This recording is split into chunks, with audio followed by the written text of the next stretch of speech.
அஸ்ஸலாமு அலைக்கும் வரஹ்மத்துல்லாஹி வபரகாத்துஹு. அன்புக்குகளே, ரமலான் கடைசி எல்லைக்கு நாம் வந்துவிட்டோம். இன்று சமுதாயத்தை குறிப்பாக நமது ஊரை பொறுத்த மட்டில் சதகத்துல் ஃபித்ர் என்ற அந்த நோன்பு தர்மத்தை நாம் மாதத்தின் ஆரம்பத்திலிருந்தே கொடுக்க ஆரம்பித்து விட்டோம். ரமலானுடைய ஆரம்பத்திலிருந்தே கொடுக்க ஆரம்பித்து சிலர் பிறை 5, 10, 15, 20, 25 என்று கொடுத்து முடித்து விட்டார்கள். ஆனால் சரியான அணுகுமுறை எது? மார்க்கம் சொல்லுகின்ற வழிமுறை எது?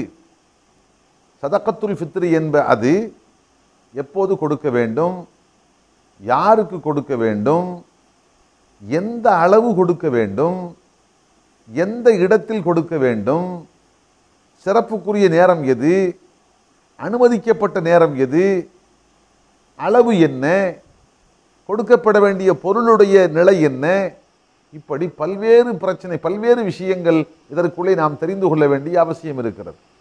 ஆகவே சுருக்கமாக இவற்றை பற்றி நாம் இன்று தெரிந்து கொள்வோம். அன்புக்குள்ளே, முதல் செய்தி, இதனுடைய சட்ட நிலை என்ன? சதகத்துல் ஃபித்ர் என்று நாம் கொடுக்கின்றோமே, இதனுடைய சட்ட நிலை என்ன? இது ஃபர்லா, வாஜிபா, சுன்னத்தா, முஸ்தஹப்பா என்று கேட்டால் இது ஃபர்து, கட்டாய கடமை.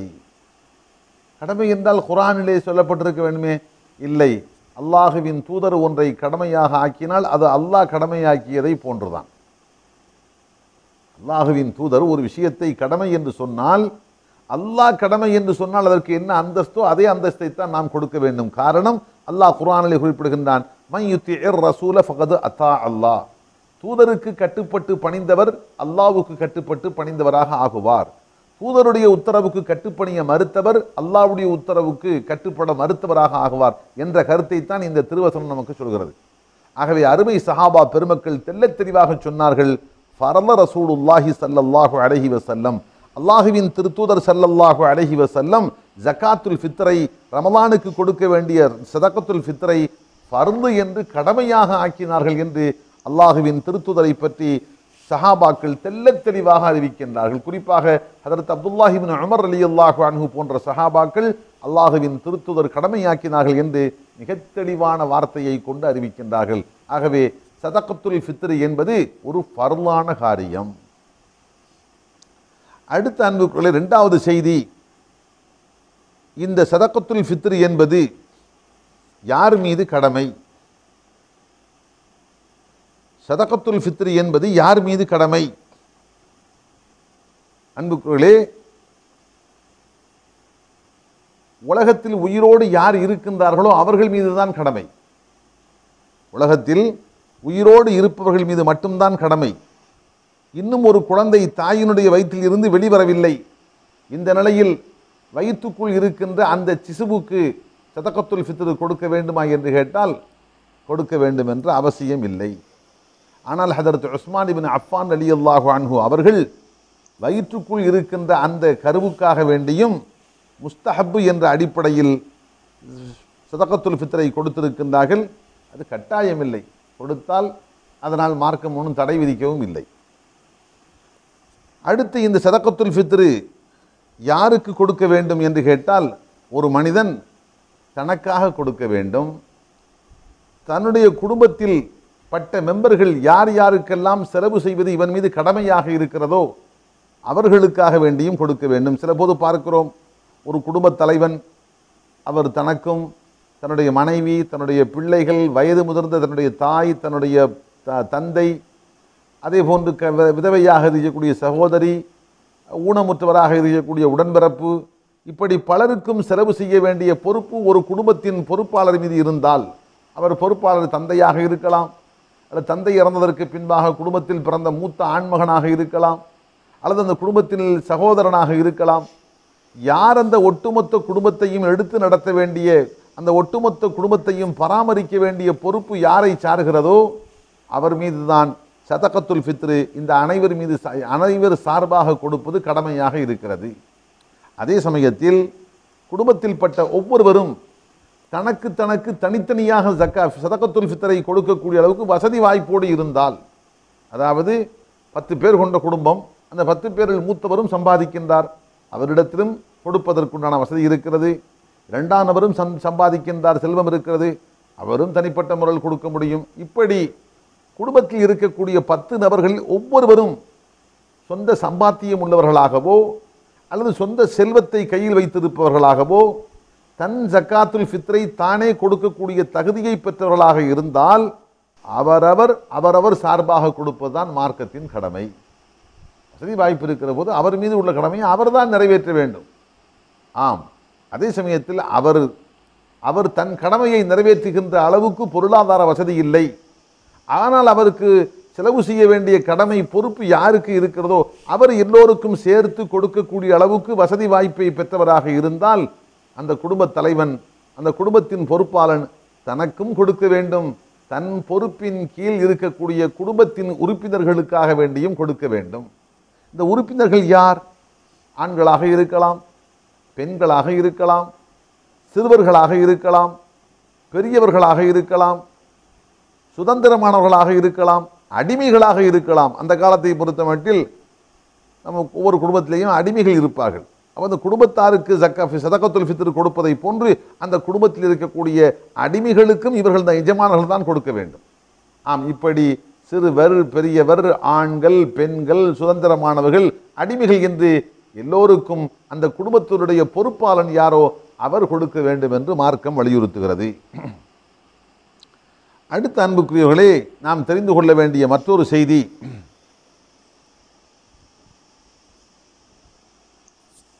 செய்தி, யார் மீது இது கடமை? குடும்பத்தில் பட்ட 10 பேர் சுயமாக கொடுக்கின்ற வசதியை பெற்றவர்களாக இருந்தால் அவர்கள் கொடுக்க வேண்டும் என்று சொன்னோமே, அவர்கள் கொடுக்க தகுதி உள்ளவர்கள் என்பதை எதை அடிப்படையாக கொண்டு தீர்மானிப்பது? மார்க்கம் சொல்கிறது, ஒரு நபரிடத்தில் பெருநாள் இரவு, பெருநாள் பகல், இரவும் பகலும் சேர்ந்து 24 மணி நேரம், பெருநாள் அன்று உண்பதற்கு போதுமான உணவு போக மேலதிகமாக அவரிடத்தில் உணவுப் பொருள் இருந்தால் கண்டிப்பாக அவர் சதகத்துல் ஃபித்ரா கொடுத்து ஆக வேண்டும். உதாரணத்துக்கு வைத்துக் கொள்ளுங்கள், ஒரு மனிதன், அவருக்கு இரவும் பகலும் சேர்த்து 24 மணி நேரத்துக்கு ஒரு படி அரிசி தேவை என்று வைத்துக் கொள்ளுங்கள். ஆனால் அவரிடத்தில் 2 படி அரிசி இருக்கிறது. அப்படியா? ஒரு படி அவருக்கு தேவை, மேலதிகமாக ஒரு படி இருக்கிறது. அப்போ இவர் மீது ஃபித்ர் சதகா கொடுப்பது கட்டாய கடமை.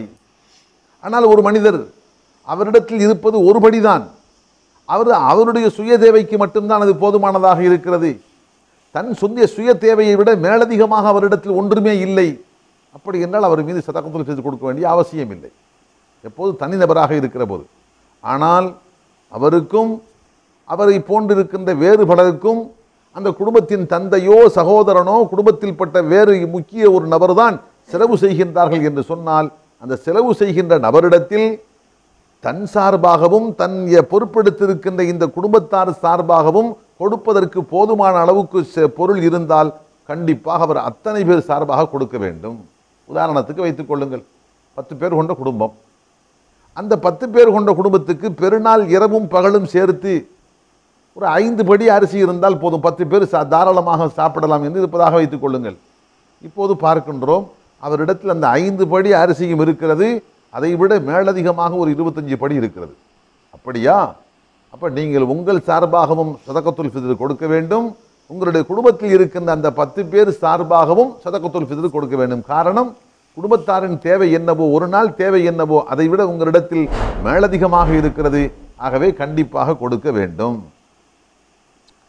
அடுத்து இன்னொரு கேள்வி, ஒரு மனிதனிடத்தில் முழுமையாக கொடுப்பதற்கு போதுமான அளவு இல்லை, குறைந்த அளவுதான் இருக்கிறது. எப்படி?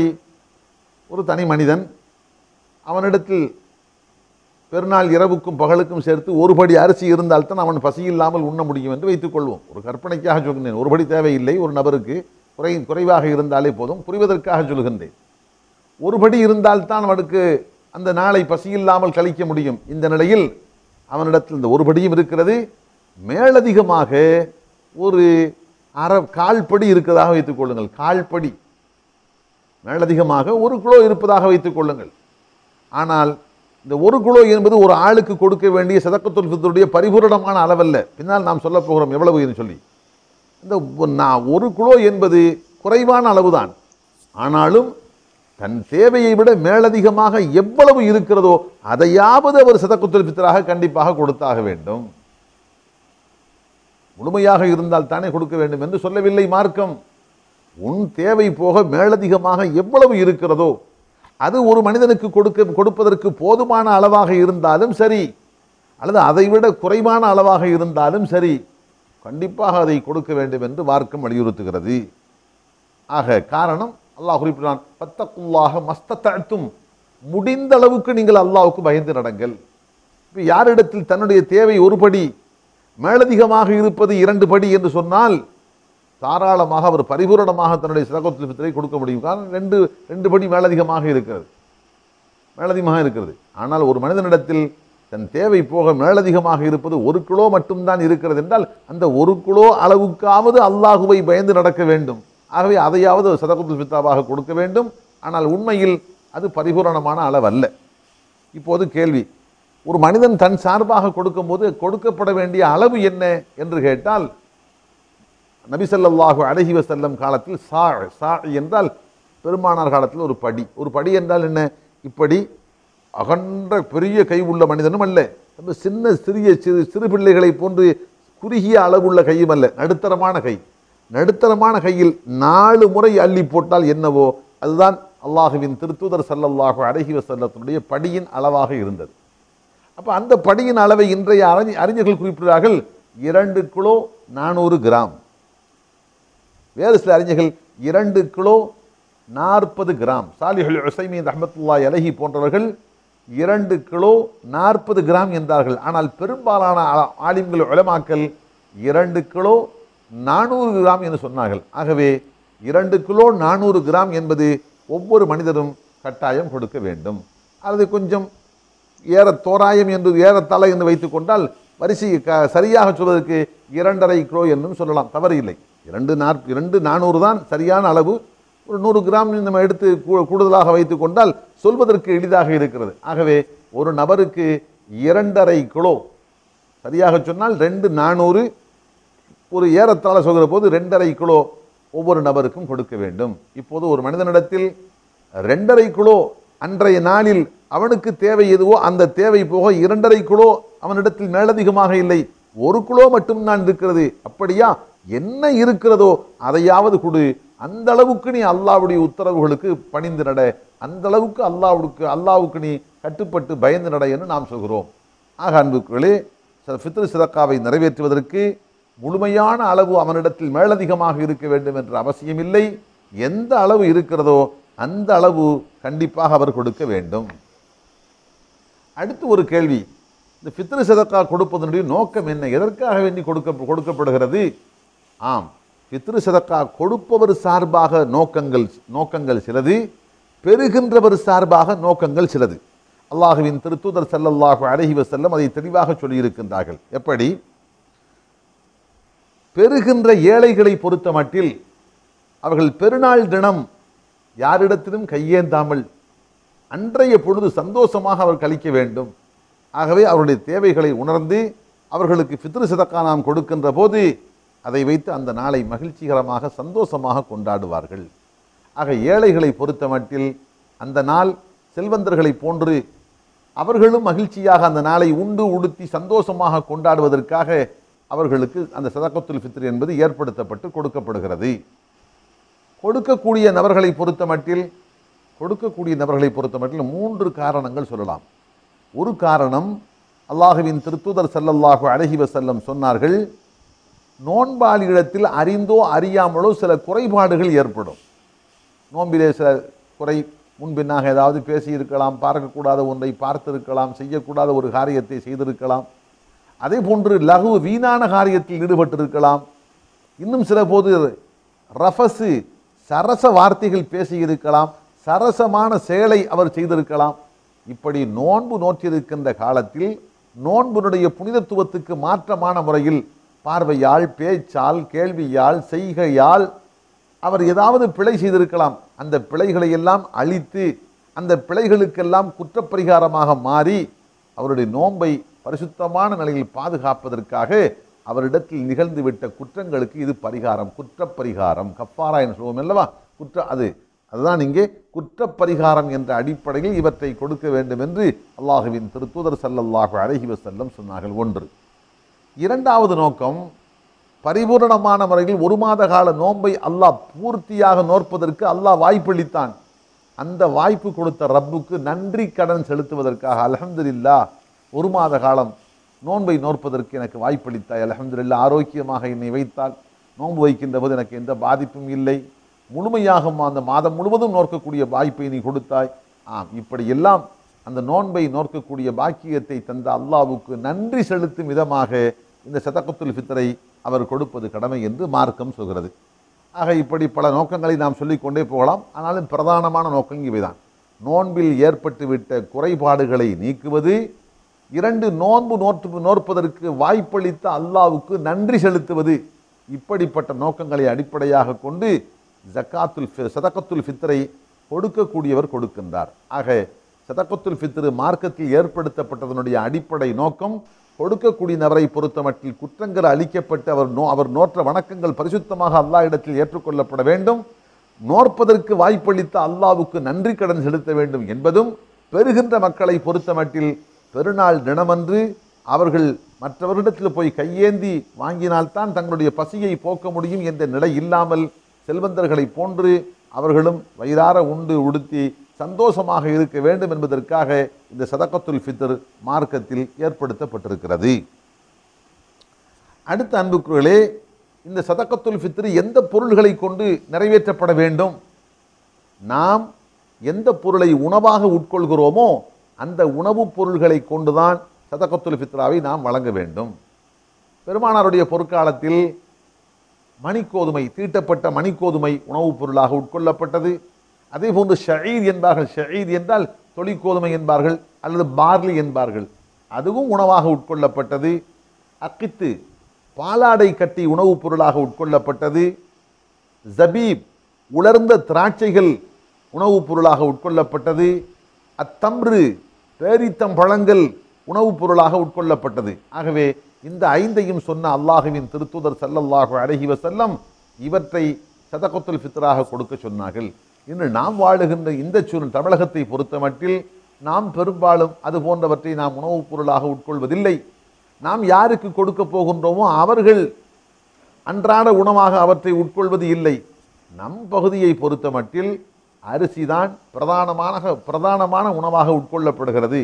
ஆகவே நாம் அந்த மணிக்கோதுமையை போன்று ஒரு படி, அதாவது 2 கிலோ 400 கிராம் என்ற அளவில் நாம் உண்ணுகின்ற உணவுப் பொருளாக உட்கொள்ளுகின்ற அரிசியை கொடுக்க வேண்டும். இதுதான் சரியான நிலைப்பாடு. அடுத்து ஒரு கேள்வி, ஒரு மனிதன், ஒரு ஏழை, அவனிடத்தில் சில ஆடு மாடு ஒட்டகை இருக்கின்றன. அவன் ஏழையாக இருக்கின்ற காரணத்தில் அவன் எப்படி பசியாக இருக்கின்றானோ அதே போன்று அவனிடத்தில் இருக்கக்கூடிய அந்த ஆடு மாடு ஒட்டகைகளும் பசியாக கிடப்பதாக வைத்துக் கொள்ளுங்கள். இப்போது நாம் கொடுக்கக்கூடிய சதகத்துல் ஃபித்ரு அந்த பட்டினியாக இருக்கக்கூடிய ஆடு மாடுகளை கருத்தாக கொண்டு தவிடு வாங்கி கொடுக்கலாமா? மாடு உண்ணுகின்ற புண்ணாக்கு வாங்கி கொடுக்கலாமா? அல்லது மாட்டினுடைய தீனி என்று கருதப்படுகின்ற உணவை வாங்கி கொடுக்கலாமா என்று கேட்டால் கூடாது. காரணம், இது மனிதனுடைய உணவாகத்தான் இருக்க வேண்டும். மனிதன், பெருநாள் என்பது பெருநாள் அல்ல என்பது மனிதனை பொறுத்தது, ஆடு மாடுகளுக்கு உள்ளதல்ல. நோன்பு பெருநாள் என்பதும் ஹஜ்ஜு பெருநாள் என்பதும் மனிதனுக்கு சொந்தமான ஒரு திருநாள், ஆடு மாடு மிருகங்களுக்கு உரியவை அல்ல.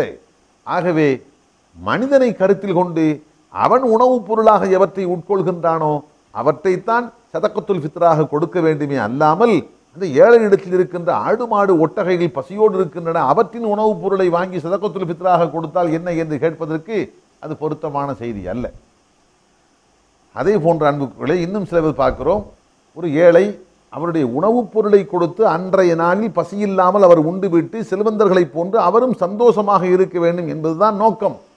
எப்போது அந்த நோக்கம் வந்து விட்டதோ, இப்போது சிலர் சதகத்துல் ஃபித்ருடைய காசை எடுத்து அவருக்கு உடை வாங்கி கொடுத்தால் என்ன, அவர் வீட்டுக்கு விரிப்புகள் வாங்கி கொடுத்தால் என்ன, அவருடைய வீட்டுக்கு தேவையான அதாவது பாத்திரங்கள் வாங்கி கொடுத்தால் என்ன, வேறு சில பொருட்கள் அவருடைய வீட்டுக்கு தேவைப்படுகிறது, அப்படிப்பட்ட பொருள்களை வாங்கி கொடுத்தால் என்ன, அப்படிப்பட்ட பொருள்களை வாங்கி கொடுத்தால் செல்லாது. காரணம், உணவு சம்பந்தப்பட்ட விஷயத்துக்குத்தான் அல்லாஹ் சதகத்துல் ஃபித்ரை மார்க்கத்தில் ஏற்படுத்தினான். பசியோடு இருக்கக்கூடிய ஏழைகள் பசியில்லாமல் அன்று சந்தோஷமாக இருக்க வேண்டும்.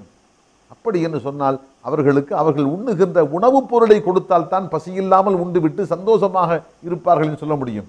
வேறு பொருட்களை அவர்கள் வீட்டில் தேவைப்படுகின்ற பண்டம் பாத்திரம் வாங்கி கொடுத்தாலோ, துணிமணி வாங்கி கொடுத்தாலோ, கால்மிதி வாங்கி கொடுத்தாலோ அவர் அன்று பசியில்லாமல் சந்தோஷமாக இருப்பார் என்று சொல்ல முடியாது. ஆகவே அந்த மாதிரிப்பட்ட பொருள்களை அவருக்கு சதகத்துல் ஃபித்ராக கொடுப்பதற்கு மார்க்கத்தில் அனுமதி இல்லை.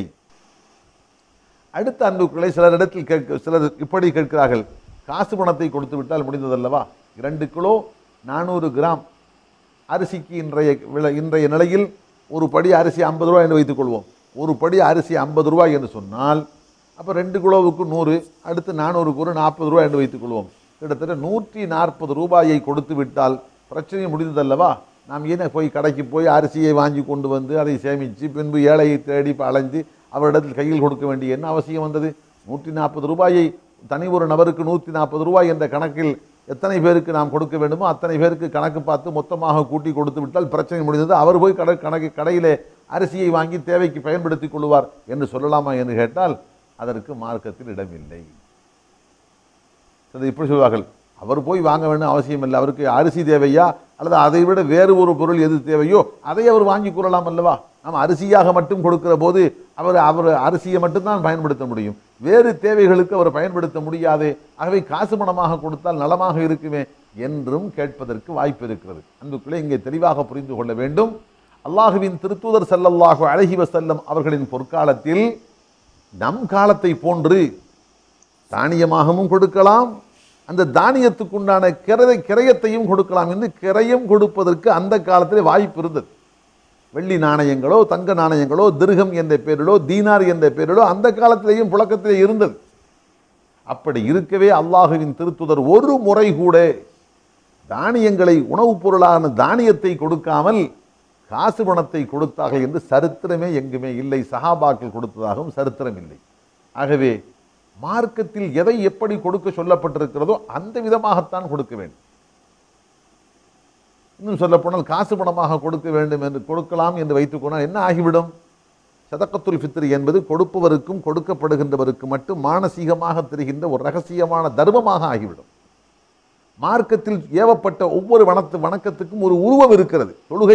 தொழுகின்ற போது ஒரு உருவம் இருக்கிறது, நோன்பு வைக்கின்றவர் நோன்பு வைக்கின்ற போது ஒரு வடிவம் இருக்கிறது, அதே போன்று தர்மம் செய்கின்ற போது தர்மத்துக்கு ஒரு வடிவம் இருக்கிறது, பித்ரு சதகா கொடுக்கின்ற போது அதற்கு ஒரு வடிவம் இருக்கிறது, தோற்றம் இருக்கிறது.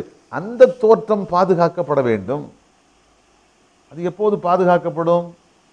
நாம் பித்ரு சதகாவை கணக்கு பண்ணி அதுக்கு இவ்வளவு காசு வருதுன்னு காசை கொடுத்து விட்டால் அது ரகசியமாக செய்யப்படுகின்ற தர்மத்தின் வடிவத்தை அது எடுத்துக்கொள்ளும். ஆனால் மார்க்கம் ரகசியமாக செய்யப்படுகின்ற தர்மத்தின் வடிவத்தில் இதை கொடுக்க சொல்லவில்லை, பகிரங்கப்படுத்துவது. ஏழை வீடுகளுக்கு வர வேண்டும், வீட்டார்கள் அரிசியை கொடுக்க வேண்டும், அவர்கள் பெற்றுக்கொண்டு போக வேண்டும், அல்லது வீட்டார்கள் அரிசியை எடுத்துக்கொண்டு ஏழைகளை தேடி செல்ல வேண்டும், அங்கிருக்கின்ற ஏழைகளுக்கு கொடுத்து விட்டு வர வேண்டும். இப்படியாக முஸ்லீம் வீதிகளில் புனிதமிக்க ரமலான் மாதத்தின் கடைசி காலகட்டத்தில் அரிசி ஆங்காங்கே விநியோகிக்கப்படுவது எல்லோருக்கும் பார்க்கும் ஒரு காட்சியாக தென்பட வேண்டும், பகிரங்கமான காட்சியாக இருக்க வேண்டும். அந்த காட்சி சமுதாயத்தில் காணப்பட வேண்டும் என்று சொன்னால் காசு பணமாக கொடுத்தால் போதும் என்று சொன்னால் அந்த காட்சியை பார்க்கவே முடியாது. தானியங்களாக மனிதன் உட்கொள்ளுகின்ற உணவுப் பொருளாக வாங்கி கொண்டு வந்து அதை கொடுத்தால் மட்டும்தான் அந்த வடிவத்தை நாம் பார்க்க முடியும். உதாரணத்துக்கு வைத்துக் கொள்ளுங்கள், ரமலான் ஹஜ்ஜி பெருநாள் நேரம் வருகிறது. அப்போது மார்க்கம் சொல்வது ஹஜ்ஜி பெருநாள் தினம் பிறை 10, 11, 12, 13 இந்த 3-4 நாட்களில் யாரிடத்தில் தன்னுடைய தேவையை விட மேலதிகமாக காசு பணம் ஒரு ஆடு வாங்கி கொடுக்கின்ற அளவுக்கு காசு பணம் இருக்கிறதோ அவர் ஒரு ஆடு வாங்கி அறுத்து குர்பானி கொடுப்பது கடமை என்று மார்க்கம் சொல்கிறது. ஒரு மனிதர் பார்த்தால் நாம் ஏன் ஆடு வாங்கி அறுத்து கொடுக்கிறோம், ஆட்டு காசை ஒரு ஆடிடத்தில் கொடுத்து விட்டால் பிரச்சனை முடிந்தது. கொடுத்தால் ரகசிய தர்மம் என்ற வடிவத்தை பெறும், அந்த உருவத்தை பெறும். மார்க்கமோ அதை விரும்பவில்லை. ஒரு ஆடு வாங்கி கொண்டு வர வேண்டும், வீட்டிலே ஆட்டு சத்தம் கேட்க வேண்டும், ஆடு அறுக்கப்பட வேண்டும், அதன் தோள்கள் உரிக்கப்பட்டு அதனை மாமிசம் வெட்டப்பட்டு அது ஏழைகளுக்கு தேடி வருகின்ற ஏழைகளுக்கு பங்கிட்டளிக்கப்பட வேண்டும், சொந்த பந்த உறவுகளுக்கு கொடுக்கப்பட வேண்டும். இப்படியாக தனக்கும் சொந்தங்களுக்கும் ஏழைகளுக்கும் விநியோகிக்கப்படுகின்ற மாமிசமாக இருக்க வேண்டும். அதிலே ஒரு உருவம் இருக்கிறது. ஆகவே குர்பானி ஈதுல் அல்ஹா ஹஜ்ஜி பெருநாள் வேளையில் ஆடறுத்து குர்பானி கொடுக்க வேண்டும் என்று மார்க்கம் ஒன்று கடமையை ஏற்படுத்தி இருக்கிறது என்று சொன்னால் அதற்கு ஒரு வடிவம் இருக்கிறது. அந்த வடிவம் பாதுகாக்கப்பட வேண்டும் என்று சொன்னால் ஆடு வாங்குகின்ற காசை ஏழைகளுக்கு ரகசியமாக கொடுத்து விட்டால் அந்த உருவத்தை பாதுகாக்க முடியாது. அது ரகசிய தர்மமாக போய்விடும். ரகசிய தர்மம் எப்போதும் செய்யலாம். அது குர்பானியின் காலகட்டத்தில் தான் செய்ய வேண்டும் என்றோ, ஈதுல் ஃபித்ர் இந்த ஃபித்ரு சதகா கொடுக்க வேண்டிய காலகட்டத்தில் தான் கொடுக்க வேண்டும் என்றோ மார்க்கம் சொல்லவில்லை. ரகசிய தர்மம் என்பது வருடம் முழுவதும் கொடுத்து கொண்டே இருக்கலாம். இது வருடம் முழுவதும் செய்கின்ற காரியம் அல்ல. இந்த சதகத்துல் ஃபித்ர் என்பதும் அந்த குர்பானி என்பதும் வருடத்தில் சில குறிப்பிட்ட நாட்கள் தான் குர்பானி, 3 நாட்கள். இதுவோ வருடத்தில் குறிப்பிட்ட ஒரு நாள் தான். ஆகவே இந்த வடிவத்தை மார்க்கம் எந்த வணக்கத்தை எந்த வடிவத்துக்காக வேண்டி ஏற்படுத்தியதோ அந்த வடிவம் வெளிப்பட வேண்டும், பாதுகாக்கப்பட வேண்டும் என்று சொன்னால் அந்த வணக்கத்தை அந்த வணக்கமாகவே செய்ய வேண்டும். அதை காசு பணமாக கொடுத்து வேறு ரூபத்தில் கொடுத்தால் அதனுடைய வடிவம் உருமாற்றம் செய்யப்பட்டுவிடும். அதற்கு மார்க்கத்தில் அனுமதி இல்லை. அந்த அடிப்படையில் பெருமானாருடைய பொற்காலத்தில் கோதுமையாக கொடுக்கப்பட்ட அந்த உணவுப் பொருளுடைய காசு பணம் கொடுப்பதற்கு வாய்ப்பு இருந்தது. அப்படி இருந்தும் அல்லாஹுவின் திருத்துதரோ அருமை சஹாபா பெருமக்களோ காசு பணமாக கொடுத்தார்கள் என்று எந்த ஒரு குறிப்பும் எந்த ஒரு சான்றும் நமக்கு இல்லை. ஆகவே நாம் சொல்கின்றோம், சதகத்துல் ஃபித்ரை பொறுத்தமட்டில் கண்டிப்பாக உணவு தானியங்கள் அந்தந்த சமகாலத்தில் நாம் எந்த உணவை எந்த பொருளை உணவாக உட்கொள்கிறோமோ அதைத்தான் நாம் சதகத்துல் ஃபித்ராக கொடுக்க வேண்டும். வேறு காசு பணத்தையோ அல்லது பிற பொருட்களையோ சதகத்துல் ஃபித்ராக கொடுத்தால் அது செல்லாது என்று நாம் குறிப்பிடுகின்றோம். அடுத்த அன்புக்குள்ளே சதகத்துல் ஃபித்ரிலே நாம் சிந்திக்க வேண்டிய மற்றொரு செய்தி என்னவென்று சொன்னால், எப்போது கொடுக்க வேண்டும், அதுதான் முக்கியமான செய்தி என்று. எப்போது கொடுக்க வேண்டும்? ஷாஃபி மதுஹபை பொறுத்தமட்டில் ரமலான் முடிவதற்கு பல நாட்களுக்கு முன்பாகவே கொடுத்தாலும் அனுமதி உண்டு என்று சொல்லப்பட்டிருக்கிறது. ஆனாலும் ஒரு விஷயத்தை நாம் தெளிவாக புரிந்து கொள்ள வேண்டும். அல்லாஹுவின் திருத்துதரும் அருமை சஹாபா பெருமக்களும் இப்படித்தான் செய்தார்கள் என்று திட்டவட்டமாக தீர்க்கமாக நம்பகரமான முறையில் மறுப்பதற்கு இடமில்லாமல் தீர்க்கமாக ஒரு செய்தி நமக்கு கிடைத்து விட்டால் அந்த செய்தியைத்தான் நாம் எடுக்க வேண்டும். அதற்கு மாற்றமான ஒரு கூற்று எங்கே சொல்லப்பட்டிருந்தாலும் அதைவிட அல்லாஹுவின் தூதரும் அருமை சஹாபா பெருமக்களும் இப்படித்தான் நடந்தார்கள் என்று நமக்கு தெள்ளத் தெளிவான முறையில் மறுப்பதற்கு இடமில்லாமல் உறுதியான முறையில் தகவல் கிடைத்து விட்டது என்று சொன்னால் அதைத்தான் எடுக்க வேண்டும். அந்த அடிப்படையில் நாம் பார்க்கின்றோம், சதகத்துல் ஃபித்ருவை பொறுத்தமட்டில் அல்லாஹுவின் திருத்தூதர் எப்போது கொடுத்தார்கள் அல்லது எப்போது கொடுக்க சொன்னார்கள், எதை சிறப்பு என்று சொன்னார்கள் என்று பார்க்கிற போது 2 நேரங்களை பார்க்கிறோம். ஒன்று சிறப்புக்குரிய நேரம் அல்லது கடமை எப்போது கடமையாகிறது அதை தெரிந்து கொள்வோம். எப்போது சதகத்துல் ஃபித்ர் கடமையாகிறது? பெருநாள் பிறை காணுகின்ற அன்று சூரியன் மறையும் அல்லவா. இப்போ இன்னைக்கு நம்ம பெற பார்க்கல, 29 பெற பார்க்கல. பெற பார்த்திருந்தா இன்றைய மாலை சூரியன் எப்போது அடிவானத்துக்குள் மறையுமோ அந்த நேரத்தில் தான் சதகத்துல் ஃபித்ர் கடமையாக ஆகிறது. இன்றைக்கு நாம் பெற பார்க்கல, அப்போ நாளைக்கு தான் நம்ம பெற பார்க்க போகிறோம். பெற பார்க்கணும் அவசியம் இல்லை. 30 நாள் முடிஞ்சிட்டாலே ஆட்டோமேட்டிக்காக மரணம் 31வது நாள் பெருநா தான். பெற பார்க்காமலே கொண்டாடலாம். இப்போ அந்த அடிப்படையில் இன்றைக்கு நம்ம பெற பார்க்காததுனால நாளைக்கு நம்ம 30வது நோன்பு நோற்பதனால நாளை மாலை சூரியன் எப்போது அடிவானத்துக்குள் மறையுமோ அந்த மறைகின்ற நேரத்தில் தான் சதகத்துல் ஃபித்ர் கடமையாக ஆகிறது. தெளிவாக புரிய வேண்டும். கடமையே எப்போதுதான் ஆகிறது? சூரியன் மறைகின்ற போதுதான். அதனால் தான் மார்க்கம் சொல்கிறது, சூரியன் மறைவதற்கு முன்பாகவே ஒரு மனிதன் பெரியவர் வஃபாத்தாகிவிட்டார், அவருக்கு சதகத்துல் ஃபித்ர் கடமை இல்லை. சூரியன் எப்போதும், ஒரு உதாரணத்துக்காக வைத்துக் கொள்ளுங்கள், 6:25க்கு சூரியன் அடிவானத்துக்குள் மறைவதாக வைத்துக் கொள்ளுங்கள். 6:20க்கு ஒரு மனிதர் இறந்து விட்டார். இப்போது இதற்கு சதகத்துல் ஃபித்ர் கொடுக்க வேண்டுமா? சதகத்துல் ஃபித்ர் கொடுக்க வேண்டிய அவசியம் இல்லை. எப்போது கடமையாகிறதோ அந்த நேரத்துக்கு முன்பாக மௌத்தாகிவிட்டார். புரிவதற்காக சொல்கின்றேன். லொஹர் நேரம் 12 மணிக்கு வருவதாக வைத்துக் கொள்ளுங்கள். ஒரு மனிதன் 12:15க்கு வஃபாத்தாகிவிட்டான். இவன் மீது லொஹர் தொழுகை கடமையா? 12:15க்கு வஃபாத்தாகிவிட்டார். 12 மணிக்குத்தான் சூரியன் உச்சிக்கு வந்து பாங்கு சொல்லப்படுகிறது என்று இருக்கிற போது 12:15 இவர் இறந்து விட்டார் என்று சொன்னால் இவர் மீது லுஹர் தொழுகை கடமையாகவில்லை.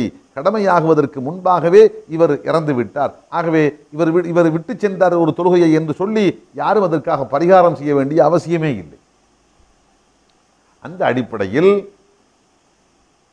அந்த கடைசி நாளுடைய மறுநாள் பெருநாள் என்றால் அந்த கடைசி நாளுடைய சூரியன் அடைவானத்துக்குள் மறைகின்ற போது யார் ஹயாத்தாக இருக்கிறாரோ அவர் மீது தான் சதகத்துல் ஃபித்ர் கடமை. அப்போ ஒரு மனிதன் 25க்கு சூரியன் மறைவதாக வைத்துக் கொள்ளுங்கள், 25க்கோ 26க்கோ இறந்தார் என்றால் கண்டிப்பாக அவர் சார்பாக சதகத்துல் ஃபித்ரா கொடுக்க வேண்டும்.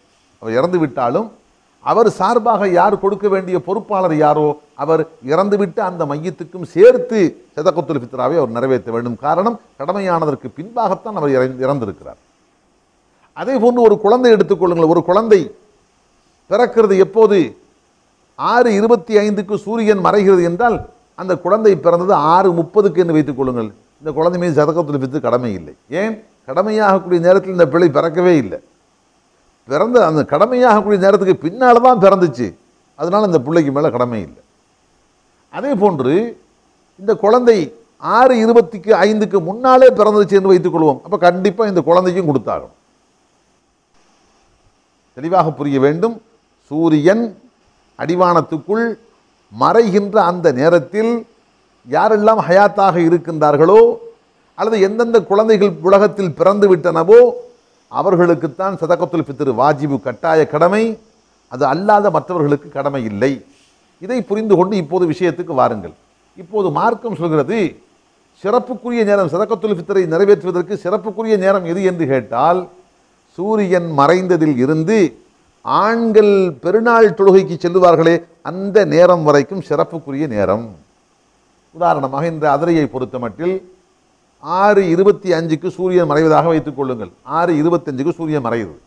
நாளைக்கு பெருநாள் தொழுகை எப்போ வைக்கிறாங்கன்னு கேட்டால் காலையில் ஒரு 8 மணி, காலையில் ஒரு 7:30 மணிக்கு பெருநாள் தொழுகை வைப்பதாக வைத்துக் கொள்ளுங்கள். இப்போ மார்க்கம் சொன்னது அந்த மாலை 6:25 இருந்து மறுநாள் காலை 7:30க்கு தான் தொழுகை. 7:30க்குள் கொடுக்கின்ற அந்த சதகத்துல் ஃபித்ர் தான் ஏற்றமானது. அதிலும் ரொம்ப ஏற்றமானது எது? அந்த நேரத்தையும் ரொம்ப ரொம்ப ஏற்றமானது எது என்று கேட்டால், பெருநாள் தினம் சுபுஹு தொழுது விட்டு வீட்டுக்கு வந்து அடுத்து பெருநாள் தொழுகைக்காக புறப்படுவதற்கு முன்பாக அந்த இடைப்பட்ட நேரம் இருக்கு, சுபுஹுக்கு பிந்தி பெருநாள் தொழுகைக்கு முந்திய அந்த இடைப்பட்ட நேரம் இருக்கு, அதுதான் சதகத்துல் ஃபித்ர் கொடுக்கப்படுவது ரொம்ப ரொம்ப சிறந்த ஏற்றமான நேரம், ரொம்ப ஏற்றமான நேரம். நபி ஸல்லல்லாஹு அலைஹி வஸல்லம் இப்படியும் சொன்னார்கள், பெருநாள் தொழுகைக்கு முன்பாக கொடுத்தால் அதுக்கு பேர் சதகத்துல் ஃபித்ர், தொழுகைக்கு பின்பாக கொடுத்தால் சாதாரண சதக்கா. சாதாரண சதக்கா என்றால் எப்போதும் நாம் தர்மம் கொடுத்தால் அதுக்கு என்ன கூலி, அந்த கூலி தான் கிடைக்கும். சாதாரணமாக நாம் கொடுக்கக்கூடிய அந்த தர்மத்துக்கு என்ன கூலி கிடைக்குமோ அந்த கூலி தான் கிடைக்கும். ஆனால் தொழுகைக்கு முன்பாக நாம் கொடுத்து விட்டால் அது சதகத்துல் ஃபித்ருக்குள்ள கூலி கிடைக்கும். அதே சமயத்தில் ஒரு மனிதன் வைத்துக் கொள்ளுங்கள், ஏதோ ஒரு காரணத்தால் பெருநாள் தொழுகைக்கு முன்பாக சதகத்துல் ஃபித்ர் கொடுக்க முடியாமல் தவறி போய்விட்டது. இப்போது கேள்வி, தொழுது முடித்து விட்டோம், இப்போ அந்த விடுபட்டு போன சதகத்துல் ஃபித்ரை அப்படியே விட்டு விடலாமா அல்லது கொடுக்க வேண்டுமா? கண்டிப்பாக கொடுக்க வேண்டும், கலால் செய்ய வேண்டும். எப்படி? லுஹருடைய நேரம் முடிந்து விட்டது, ஆனால் லுஹருடைய தொழுகை நம்ம நிறைவேற்றவில்லை. இப்போ லுஹர் தொழுகை போனதற்கு பின்பாக அதை கலால் செய்ய வேண்டுமா இல்லையா? அல்லது ரமலானுடைய நோன்பு கடமை, ரமலானுடைய ஒரு நோன்பை ஏதோ ஒரு காரணத்தை முன்னிட்டு ஒரு மனிதன் வைக்கவில்லை. இப்போது ரமலான் முடிந்ததற்கு பின்பாக அந்த விடுபட்டு போன நோன்பை வைப்பது, கலா செய்வது கட்டாயமா இல்லையா? கட்டாயம் வைக்க வேண்டும். ஆனால் ரமலானுக்கு உள்ளேயே அந்த நோன்பை வைத்திருந்தால் எவ்வளவு பெரிய கூலி கிடைக்குமோ, பாக்கியம் கிடைக்குமோ, அந்த கூலி ரமலானுக்கு பின்பாக கலா செய்கின்ற போது கிடைக்காது. ஆனால் கலா செய்வது கட்டாயம். கலா செய்வது என்னவோ கட்டாயம். ஆனாலும் ரமலானுக்குள் அந்த நோன்பை நோற்றிருந்தால் என்ன பெரும் பாக்கியத்தை அடைவானோ அந்த பெரும் பாக்கியத்தை கலா செய்கின்ற போது நிச்சயமாக அடைய முடியாது. ஆக சுருக்கமாக நாம் புரிந்து கொள்ள வேண்டிய செய்தி, சதகத்துல் ஃபித்ர் கொடுப்பதற்கு ரொம்ப ரொம்ப ரொம்ப ஏற்றமான நேரம் பெருநாள் தினமன்று சுபுஹ் தொழுகையை முடித்துவிட்டு வீட்டுக்கு வந்து அடுத்து பெருநாள் தொழுகையை நிறைவேற்றுவதற்காக புறப்படுவோமே அது வரைக்கும் உள்ள அந்த நேரம்தான் கொடுப்பதற்கு ரொம்ப ஏற்றமான நேரம். ஆக சிறப்புக்குரிய நேரம் ரெண்டாக பிரித்து விட்டோம். சூரியன் மறைந்ததில் இருந்து பெருநாள் தொழுகைக்கு புறப்படுகின்ற வரைக்கும் ஒன்று, 2 சுபுஹ் தொழுவதில் இருந்து பெருநாள் தொழுகைக்கு புறப்படுகின்ற வரைக்கும் உள்ள இடைப்பட்ட நேரமே சொல்லிவிட்டோம். இது சிறப்புக்குரிய நேரம். அடுத்து அனுமதிக்கப்பட்ட நேரம் எது? அனுமதிக்கப்பட்ட நேரம் என்பது சூரியன் மறைவதற்கு ஒரு நாளைக்கு முன்பாகவே அல்லது 2 நாளைக்கு முன்பாகவே. இப்போது நமக்கு பிறை 30க்கு பின்பாகத்தான் நோன்பு வரப்போகுது, பெருநாள் வரப்போகிறது. அப்போ ஒரு நாள் முந்தி என்றால் ஒரு நாள் முந்தி என்று சொன்னால் பிறை 30ங்கிறது ஒரு நாள் முந்தி 29லையும் கொடுக்கலாம். 2 நாள் முந்தி என்றால் 28லையும் கொடுக்கலாம். ஒரு நாள் முன்பாகவோ 2 நாள் முன்பாகவோ கொடுப்பதற்கு வாய்ப்பு இருக்கிற மார்க்கத்தில் அனுமதி உண்டு. அந்த ஒரு நாள் 2 நாளைக்கு முந்தித்தான் சஹாபாக்கள் கொடுத்திருக்கிறார்கள். முற்படுத்துவதாக இருந்தால், முற்படுத்தி கொடுக்க வேண்டும் என்று இருந்தால் ஒரு நாள் முந்தலாம், 2 நாள் முந்தலாம். அதை விட 3 நாட்கள், 4 நாட்கள், 5 நாட்கள், 10 நாட்கள், 20 நாட்கள் முந்தினார்கள் என்று சரித்திரமே இல்லை. எந்த ஒரு சான்றும் இல்லை, எந்த ஒரு துப்பும் இல்லை. ஆகவே நீண்ட நாட்களுக்கு முன்பாகவே சதகத்துல் ஃபித்ரை நான் கொடுத்து விட்டேன் என்று சொல்வதும் அது போதுமானது என்று கருதுவதும் தவிர்க்கப்பட வேண்டிய ஒன்று. அல்லாஹ்வின் திருத்தூதர் ஸல்லல்லாஹு அலைஹி வஸல்லம் அவர்களும் அருமை சஹாபா பெருமக்களும் சதகத்துல் ஃபித்ரை கொடுக்கின்ற போது குறிப்பிட்ட அந்த சிறப்புக்குரிய நேரத்தில் தான் கொடுத்தார்கள். ஹதரத் அப்துல்லாஹ் இப்னு உமர் ரலியல்லாஹு அன்ஹு போன்ற சஹாபாக்களை பார்க்கிறோம், ஒரு நாள் முன்பாக கொடுத்திருக்கிறார்கள் அல்லது 2 நாட்களுக்கு முன்பாக கொடுத்திருக்கிறார்கள். அதைவிட 3 நாட்களுக்கு முன்பாக கொடுத்தார்கள் என்றெல்லாம் எங்கேயும் காணப்படவில்லை. ஆகவே அதைவிட கூடுதலாக நாம் முற்படுத்துவதை தவிர்த்து கொள்ள வேண்டும். அடுத்த அன்புக்குகளே, நாம் தெரிந்து கொள்ள வேண்டிய மற்றொரு முக்கியமான செய்தி,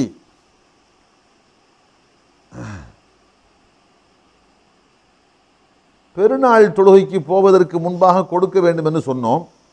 ஆனால் நாம் யாரிடத்தில், எந்த ஏழை இடத்தில் சொல்லி வைத்தோமோ, நீங்கள் வந்து நான் பெருநாள் தொழுகைக்கு போவது 7:30 மணிக்கு தொழுகை, 7 மணிக்கெலாம் வந்து எங்கள் வீட்டில் வாங்கிட்டு போயிருங்கன்னு சொல்லிட்டோம். ஆனால் நாம் யாருக்கு செய்தி சொன்னோமோ அவர் வரவே இல்லை. இப்போது என்ன செய்ய?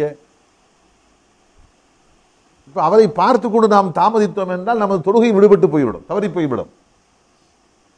இந்த இடத்தில் மார்க்கம் சொல்வது, அந்த ஏழை இடத்தில் கொடுக்க வேண்டும். ஏழை வராவிட்டால் ஏழை சார்பாக யாரேனும் ஒரு ஆளை நியமித்து அவரிடத்தில் ஒப்படைத்து விடுங்கள் என்று அவர் சார்பாக யாரேனும் ஒருவரிடத்தில் ஒப்படைக்க வேண்டும். அவருக்கு பதிலாக அவர் சார்பாக அதை பொறுப்பெடுத்து ஒப்படைப்பதற்கு ஏற்றுக்கொள்ளக்கூடிய ஒருவரிடத்தில் கொடுக்க வேண்டும்.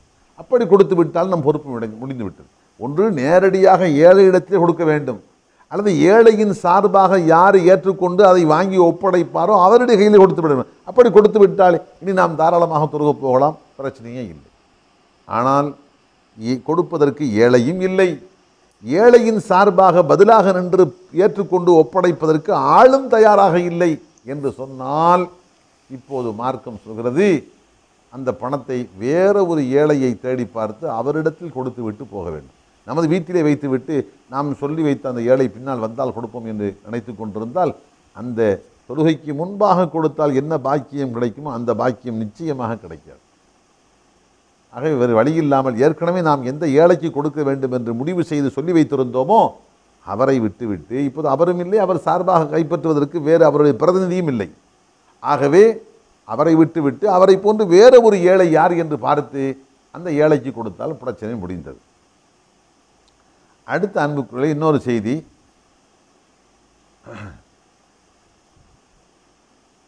இதை யாரிடம், அதாவது கொடுக்க வேண்டிய இடம் எது, சதகத்துல் ஃபித்ரை கொடுக்க வேண்டிய இடம் எது, யார் எங்கு வசிக்கின்றாரோ அங்கிருக்கின்ற ஏழைகளுக்கு கொடுக்க வேண்டும். இப்போ நாம் அதிரையில் வசிக்கின்றோம், அதிரையில் இருக்கின்ற ஏழைகளுக்கு நமது ஃபித்ர் சதகாவை நாம் கொடுக்க வேண்டும். ஒருவர் லண்டனில் இருக்கிறார், அமெரிக்காவில் இருக்கின்றார், ஆஸ்திரேலியாவில் இருக்கின்றார், வளைகுடா நாடுகளில் வசித்துக் கொண்டிருக்கிறார். அப்படியா? அங்கிருக்கின்ற ஏழைகளுக்கு கொடுப்பதுதான் ஏழை. ஆனால் ஒரு கேள்வி, அமெரிக்காவை பொறுத்த மட்டும் அப்படி ஃபித்ர் சதகா வாங்குறதுக்கு ஏழைகளே இல்லை, லண்டனிலே ஆளே இல்லை, ஆஸ்திரேலியாவில் ஆளே இல்லை, மக்காவிலே மதினாவிலே அப்படி ஆள் இல்லை என்று சொல்வதாக வைத்துக் கொள்ளுங்கள். இருக்கிறார்கள். இப்போது மக்கா மதினாவை பொறுத்த மட்டில் அரசாங்க சட்டம் யாசகம் வாங்கக்கூடாது என்று இருந்தாலும் ரகசியமான முறையில் பலர் கேட்கிறார்கள், கொடுத்தால் வாங்கி கொடுக்கிறார்கள். ஹயர். ஆக ஒரு கற்பனைக்காக சிந்தித்து பார்ப்போம். அமெரிக்கா, ரஷ்யா, அதே போன்று அமெரிக்கா, லண்டன், ஆஸ்திரேலியாவை போன்று வளைகுடா நாடுகளிலேயும் நாம் கொடுக்கக்கூடிய அந்த ஃபித்ர் சதக்காவை வாங்குவதற்கு ஏழை எளிய மக்கள் இல்லை என்று வைத்துக் கொள்ளுங்கள். இப்போது என்ன செய்ய? இப்போ நம்ம தாயகத்துக்கு அனுப்பலாம். நமது இந்தியா, தமிழகம், மதுரை, இங்கே அந்த காசு பணத்தை அமெரிக்காவில் இருந்தோ லண்டனில் இருந்தோ ஆஸ்திரேலியா இருந்தோ இங்கே அனுப்பி இந்த மாதிரி இங்கே கொடுக்கறதுக்கு வாங்குறதுக்கு ஏழைகள் இல்லை, அந்த காசை நம்ம ஊரில் உள்ள ஏழைகள் கொடுத்துருங்க சொன்னால் பொருத்தம். அல்ஹம்துலில்லாஹ் இங்கே உள்ள ஏழைகள் கொடுக்கலாம். நம்ம ஊரில் வந்ததுக்கு பின்னாடி ரொம்ப முக்கியமான நபர் யார் என்று சொன்னால் நம் குடும்பத்தில் பட்ட ஏழைகளுக்கு தான் முந்தி கொடுக்கணும். அது சக்காத்தாக இருந்தாலும் சரி, ஃபித்ர் சதக்காவாக இருந்தாலும் சரி, வேறு எந்த தர்மமாக இருக்கட்டும், நமது குடும்பத்துக்குள்ளேயே அதை வாங்குவதற்கு தகுதி உள்ள ஏழைகள் இருக்கின்றார்கள். நாம் கொடுத்தால்தான் அவர்களுக்கு பயனாக இருக்கும். கொடுக்காட்டா அது கூட இல்லாமல் அவன் வாழ்க்கையில் நெருக்கடிக்குள்ளாகுவாங்க, அவதிப்படுவாங்கன்னு இருக்க போகும்போது நம் குடும்பத்தில் பட்ட ஏழைகளுக்கு கொடுத்தால்தான் அல்லாஹ் நமக்கு 2 கூலி தருவான். நம் குடும்பத்தில் ஏழைகள் இருக்கிற போது வெளியில் கொடுத்தோம் என்பதாக 1 கூலி தான் கிடைக்கும். ஏழைக்கு கொடுத்தோம் என்ற 1 கூலி மட்டும்தான் கிடைக்கும். ஆனால் குடும்பத்தில் பட்ட ஏழைகளுக்கு கொடுக்க போகும்போது தர்மத்துக்குண்டான கூலியும் கிடைக்கும், உறவு முறையை ஆதரித்தோம் என்ற கூலியும் கிடைக்கும். மொத்தம் 2 மடங்கு கூலி கிடைக்கும் என்று அல்லாஹ்வின் தூதர் சொன்னார். அடுத்து நாம் சிந்திக்க வேண்டிய இன்னொரு செய்தி, சரி இப்படி அயல் நாட்டிலே ஏழைகள் இல்லை என்ற காரணத்தால் நம் தாயகத்துக்கு அனுப்பி கொடுக்க சொன்னோம். இப்போது கேள்வி, இப்போ தாயகத்திலே நம்ம குடும்பத்திலே கொடுப்பது முதலிடம், அடுத்து குடும்பத்துக்கு வெளியில் இருக்கின்ற மக்களுக்கு கொடுக்க வேண்டும். இப்போது கேள்வி, தாயகத்தில் நமது ஊரிலே கொடுக்காமல் ஒரு 15-30 கிலோமீட்டருக்கு அப்பால் ஒரு ஊர் இருக்கிறது, அந்த ஊரில் இருக்கிற ஏழைகளுக்கு கொண்டு போய் கொடுக்கலாமா? அன்புக்களை கவனிக்க வேண்டும் இங்கே வார்த்தை. உதாரணத்துக்கு செந்தலை என்று ஒரு ஊர் இருக்குது, செந்துறை பற்றம் இருக்கிறது, கட்டுமாவடி என்று வைத்துக் கொள்ளுங்கள். அதராமட்டிலே வந்த இந்த ஊரில் வசிக்கக்கூடிய மக்களுடைய ஃபித்ர் சதக்காவையோ அல்லது இந்த மக்கள் அதராமட்டினத்துக்குள்ளே கொடுத்து விடுங்கள் என்று அமெரிக்கா லண்டன்லேருந்து அனுப்பினாங்க அந்த காசு பணத்தையோ நமது ஊரிலே கொடுக்காமல் கட்டுமாவடியிலேயோ அல்லது செந்துறை பட்டணம் போன்ற தூரத்தில் இருக்கின்ற ஊர்களிலே கொண்டு போய் அங்கே இருக்கின்ற ஏழைகளுக்கு விநியோகிக்கலாமா என்று கேட்டால் மார்க்கம் சொல்கிறது நமது ஊரில் இருக்கின்ற ஏழைகளுக்கு கொடுப்பது தான் ஏற்றம். இது முடிந்ததுக்கு இங்கே கொடுப்பதற்கு நாதி இல்லை என்று வந்தால்தான் அங்கே போக வேண்டும். ஆனால் சில போது நமது ஊரிலே இருக்கின்ற அந்த ஏழைகளுடைய நிற்கதியான நிலையை விட அவர்கள் அதிகம் நிற்கதியான நிலையில் இருந்தால் நமது ஊரில் இருக்கிற மக்கள் யாரேனும் கொடுத்தால் வாங்கி வாங்கி சாப்பிடுவார்கள். சொந்தமாக சமைப்பதற்கு வழி இல்லை, யாரிடத்திலேனும் யாசகம் கேட்பார்கள், கொடுத்தால் வாங்கி சாப்பிடுவார்கள், பசி இல்லாமல் சாப்பிட்டு கொண்டிருக்கிறார்கள், சொந்த உணவு இல்லை, யாசகத்தின் மூலமாக பெற்று சாப்பிடுகிறார்கள் வைத்துக் கொள்ளுங்கள், அவர்கள் கொடுக்கலாம். ஆனால் அந்த ஊரில் யாசகம் கொடுப்பதற்கு கூட நாதி இல்லை, பல நாட்கள் பட்டினியாக கிடக்கிறார்கள் அந்த ஊரில்.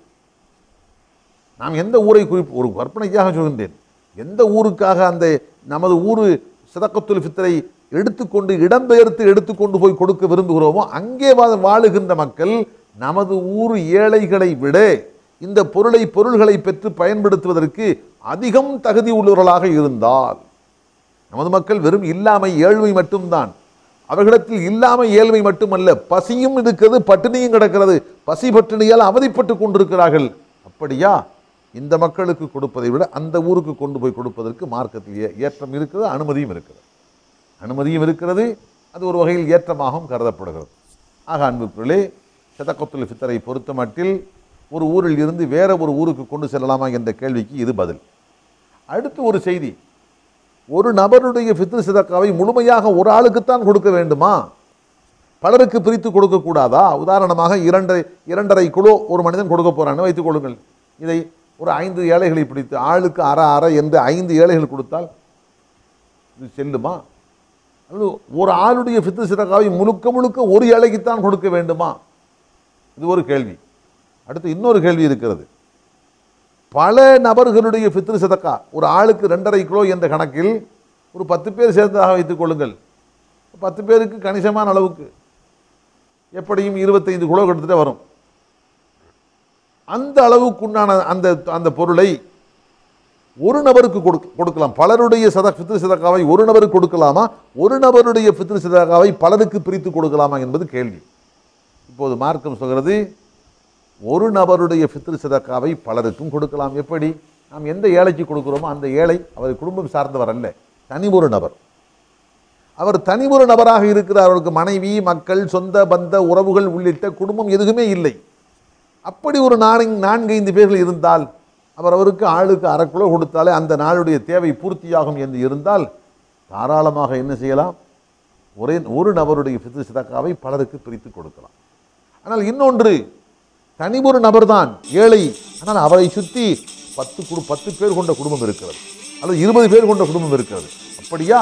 தனி ஒரு நபர் கொடுத்தாலும் 10 பேருடைய ஃபித்ர் சதகாவை ஒட்டுமொத்தமாக சேர்த்து ஒரு நபருக்கு கொடுத்தால் அது தாராளமாக செல்லும். நம்ம சுருக்கமாக, ஒருவருடைய ஃபித்ர் சதகாவை பலருக்கு பிரித்தும் கொடுக்கலாம், பலருடைய ஃபித்ர் சதகாவை சேர்த்து தனி ஒரு நபருக்கு மொத்தமாகவும் கொடுக்கலாம். ரெண்டுக்குமே அனுமதி உண்டு. அடுத்து ஒரு கேள்வி, ஃபித்ர் சதகா யார் மீது கடமை என்று கேள்வி வருகிற போது நாம் சொன்னோம், பெருநாள் இரவு பெருநாள் பகல், அந்த 2 இரவு பகல் சேர்ந்த 24 மணி நேரத்துக்கு அவருக்கு உணவுப் பொருளாக என்ன தேவையோ அதைவிட அவரிடத்தில் மேலதிகமாக இருந்தால் அவர் மீது ஃபித்ர் சதகா கொடுப்பது கடமை என்று சொன்னோம். அந்த கணக்குப்படி உதாரணத்துக்கு ஒரு மனிதர், தனி ஒரு மனிதர், அவருக்கு அந்த பெருநாள் இரவு பகல் சேர்ந்து மொத்தத்தில் அவருக்கு ஒரு படி அரிசி இருந்தாலே போதும், அவர் பசி இல்லாமல் அந்த நாளை கழித்துள்ளார்னு வைத்துக் கொள்ளுங்கள். இப்போது அவரிடத்தில் 2 படி அரிசி இருந்தால் அவருக்கு தேவை ஒரு படி தான் அந்த நாளை கழிப்பதற்கு, மேலதிகமாக ஒரு படி இருக்கிறது, அப்படியா? அவர் மீது ஃபித்ர் சதகா கடமை என்று நாம் சொன்னோம். இப்போது அதில் இன்னொரு செய்தி சேர்த்து கொள்ளுங்கள். ஒரு மனிதன் அறவே ஒன்றுமில்லாமல் இருந்தான், பெருநாள் தினம் கழிப்பதற்கு ஒரு படி தேவையில்லை, அந்த ஒரு படி கூட கையிலே இல்லாமல் இருந்தான். இந்த நிலையில் யாரோ ஒரு 5 பேர் வந்து ஃபித்ர் சதகா அவனுக்கு கொடுத்தார்கள். 5 பேர் கொடுத்தால் 2 10 5 2.5 12.5 படி சேர்ந்துடும். 12.5 படி அவனுக்கு வந்து 5 பேர் கொண்ட ஒரு குழு தங்களுடைய ஃபித்ர் சதகா என்ற பேரில் 12.5 கிலோ கொண்டு வந்து கொடுத்தார்கள் வைத்துக் கொள்ளுங்கள். இப்போது கேள்வி, பெருநாள் இரவு பகல் அந்த இரண்டும் சேர்த்து அவனுக்கு எவ்வளவு தேவைப்படுது? ஒரு படி தேவைப்படுது. எவ்வளவு இருக்குது? ஒரு படியும் இருக்குது, அதை விட மேலதிகமாக 11.5 படி எக்ஸ்ட்ரா இருக்குது. அப்படியா? இப்போ அவரும் ஃபித்ர் சதகா கொடுக்கணும் கடவை. அவர் வாங்கினது உண்மைதான், ஆனாலும் இப்போதைய நிலையில் அவரிடத்தில் பெருநாள் இரவு பகல் 24 மணி நேரத்துக்கு தேவையான உணவுப் பொருள் போக மேலதிகமாக அவரிடத்தில் இருக்குது. இப்போ கண்டிப்பாக அவரும் ஃபித்ர் சதகா அடுத்த ஒரு ஏழைக்கு கண்டிப்பாக கொடுக்கணும். அன்புக்குள்ளே இது தெளிவாக புரிந்து கொள்ள வேண்டும். சில குடும்பங்கள் என்ன நினைக்கிறார்கள், நாம் தானே வாங்குகிறோம், நாம் தானே பிற மக்களிடத்தில் வாங்குகிறோம், நாம் கொடுக்க வேண்டிய தேவை என்ன வந்துவிட்டு என்று கருதுகிறார்கள். தவறு. நீங்கள் வாங்கி இருக்கின்ற அந்த பொருள் அந்த பெருநாள் தினத்தில் உங்களுக்கும் உங்கள் குடும்பத்தாருக்கும் தேவையான அளவு என்னவோ அதை விட மேலதிகமாக உங்களிடத்தில் இப்போது வந்துவிட்டது என்று சொன்னால் நீங்களும் கண்டிப்பாக ஃபித்ர் சதகா கொடுக்க வேண்டும். அடுத்த அன்புக்குரியவர்களே, ஃபித்ர் சதகா சம்பந்தப்பட்டு அநேகமாக பெரும்பாலான செய்தியை நானே சொல்லிவிட்டேன். உங்களுக்கு ஏதாவது இதில் சந்தேகம் இருந்தால் இன்ஷா அல்லாஹ் நீங்கள் ஃபித்ர் சதகா சம்பந்தப்பட்ட விஷயத்தில் கேளுங்கள். உங்களுடைய கேள்விகளுக்கு இன்ஷா அல்லாஹ் தெளிவான பதில் சொல்லப்படும். அல்ஹம்துலில்லாஹ். இன்ஷா அல்லாஹ் நாளைய தினம் பெருநாளை பற்றிய செய்திகள் பார்க்க வேண்டி இருக்கிறது. வாய்ப்பு இருந்தால் இன்ஷா அல்லாஹ் பெருநாளில் கடைப்பிடிக்க வேண்டிய ஒழுக்கங்களை பற்றி, குறிப்பாக ஆண்கள் பெண்கள் கடைப்பிடிக்க வேண்டிய ஒழுக்கங்களை பற்றி இன்ஷா அல்லாஹ் நாம் தெரிந்து கொள்வோம். அல்ஹம்துலில்லாஹ். ஃபித்ர் சதகாவை பற்றி ஒரு போதுமான ஒரு சுருக்கமான தெரிவை நாம் பார்த்திருக்கின்றோம். இவற்றை முறையாக கடைப்பிடிக்கக்கூடிய பாக்கியத்தை அல்லாஹ் நம் அனைவருக்கும் நசீபாக்கி கொடுப்பானாக. அருமை நாயகம் ஸல்லல்லாஹு அலைஹி வஸல்லத்துடைய சுன்னத்தான வழிமுறைகளை தெரிந்து அவற்றை உயிரை விட மேலாக மதித்து நடக்கக்கூடிய பாக்கியத்தை தந்தருள்வானாக.